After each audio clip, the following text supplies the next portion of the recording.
All right, hey there, everybody. It's me, Chris Herman, here for another episode of On Deck.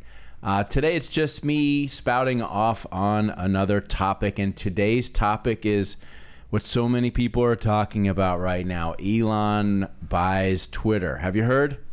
Have you heard this? Have you heard of Twitter? Have you heard of Elon Musk? Well, the two have come together in what would either be described as a holy or ultimately evil union for the low price of $44 billion. So yes, just in the last few days, as many of you already know, Elon Musk arranged financing to secure the money needed for I believe $44 billion purchase of Twitter, which was up until a few days ago a publicly held company, and now Elon is taking Twitter private, and boy, is everybody just freaking out about it, right? And freaking out because the world is coming to an end, and freaking out because freedom reigns. You know, it's like it's interesting to watch both sides of this equation. So I'll just today's gonna be a short one, but I do want to comment on this. So number one, I'm definitely an Elon Musk fan. I do think that what he has been able to accomplish in his career has been nothing short of remarkable, with particularly Tesla, which has made a huge impact on our retail automotive space, and then also SpaceX and all of the other projects that he's involved in. I mean, the guy's he's really accomplished quite a bit.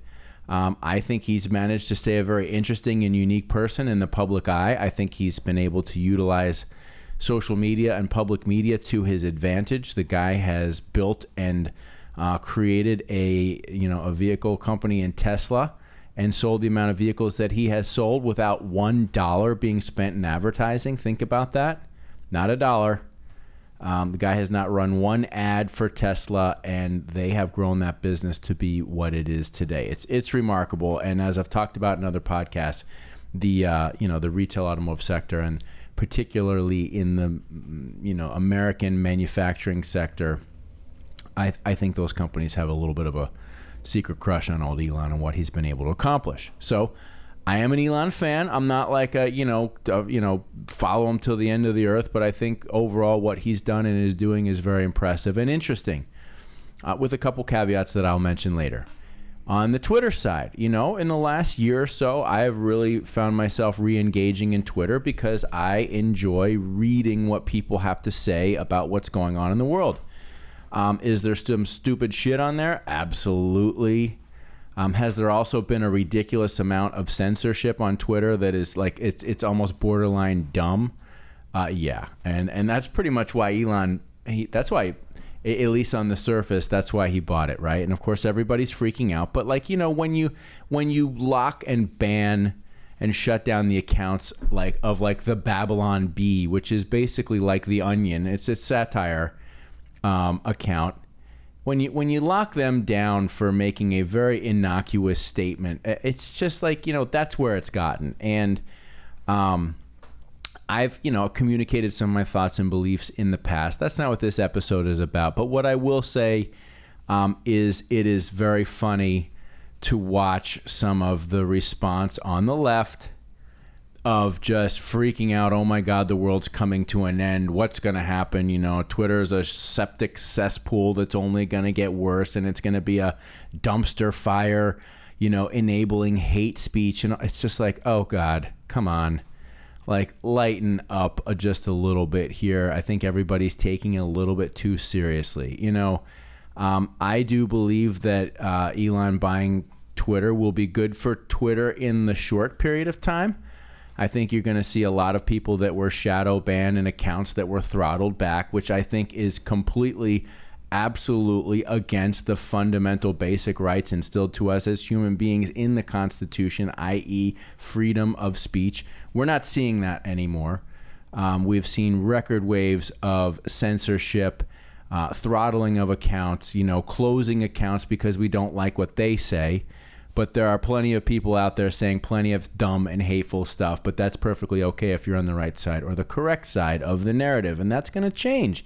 And that is good for the country and that's good for human beings, the more that adults have the opportunity to communicate honestly about their thoughts and feelings, and for us to not get our little hearts broken by some of these terrible comments, and to be able to actually, as adults, communicate, have disagreements, and have full-fledged discussions and or arguments out there, I think that's good. I think we all would agree there's a line that people can cross, and if you're talking about violence or those types of things, no, that's okay. But what has happened is we've gotten to the point prior to Elon buying Twitter where, you've got a particular group of people that are more in control of the narrative and have been dialing back and censoring those who are on the other side of that dialogue. And that's not how it's supposed to be.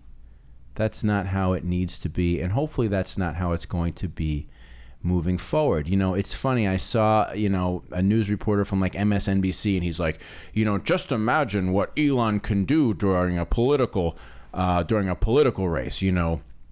He could have the ability to slowly dial back certain campaign messaging that don't fit the narrative, his narrative. He could, shadow ban accounts. They could throttle information so that the public doesn't get the full information, thus influencing the election. It's like, way to just, put on paper what has been the entire battle plan for the last couple of years for a particular side. But hey, listen, it's funny because everybody's so worked up about this. On the left, everybody's upset that world is coming to an end. Now all these hate speechers are going to come out there, which is, it's nonsense. And quite frankly, on the right side of the argument, where everybody's like fired up and pro, let's go with Elon. And I think a lot of the people that people on the right follow are people that on the left think are on the right are not really. I don't think Elon is necessarily a hardcore Republican. It's funny to have watched the left attack Joe Rogan, who supported Bernie Sanders in the presidential election. So it's really not about what side you're on. It's more about what side of a particular narrative you're on. That being said, of course, most people on the right are very excited about Elon buying Twitter and unleashing the reins of censorship and giving voices, freeing the voices. Everybody wonders, is Donald Trump going to come back to Twitter? Who knows? Who knows, right? At the end of the day, I think it's just time for us to all move on past the Donald Trump time. It's going to be time to move on past the Joe Biden time. We got to move on, but we're not there yet. So right now we're going to have this big firestorm around Twitter. And so do I think it's good for Twitter that Elon bought it? Yeah, absolutely. Like, I'm on Twitter. I enjoy Twitter. I read. I think, the people that I follow a lot of journalists and people from the left. I follow a lot of journalists and people from the right. And I enjoy being able to see, the opposing opinions, the dialogue. But what I really, to me, whether you're from the left or from the right, it doesn't matter. To me, I'm more interested in, are you looking at things, from a particular viewpoint of honesty and truth, and not from the perspective of being attached to a particular narrative? Whether you're from the left or you're from the right, if you're willing to look at whatever the current situation is and say, yeah, this is good or this is kind of fucked up, honestly, that's what I appreciate. And that's why I follow many journalists from the left. Again, I've said this before, Matt Taibbi, Glenn Greenwald. There's some new kid, Michael, that I follow. I can't remember his name. He's a totally liberal guy, but I really appreciate his take on what's going on with the war right now. So I think in the short term, this purchase is going to be good for Twitter because it's going to open up dialogue and it's going to release some of this nonsensical shutting down of accounts and censoring that we've been going through for the last 2-3 years. I mean, it's just, I'm sorry, that's just not fundamentally good for us as a country. It's not what we were founded on, and it needs to go away. As adults, we need to have common sense when it comes to some jackass who is being violent or something like that. But when it comes to just differing opinions or opinions that don't necessarily fit the chosen narrative of the day, this country needs to be a place where those opinions are free to be communicated. And Twitter is sort of like the town center of the United States or of the world, and people need to be able to be free to say what they need to say, even if it is upsetting or offensive to some people. Grow up, be an adult, accept that there are 8 billion people on this planet, and not everybody's going to have the same opinion. Now, in all of this sort of fanboyism and fangirlism of Elon, of which I'm kind of there a little bit, I think one thing that nobody is really talking too much about is like, okay, he gets to buy the company. He'll find ways to monetize. I'm sure the company will do just fine, if not better, right?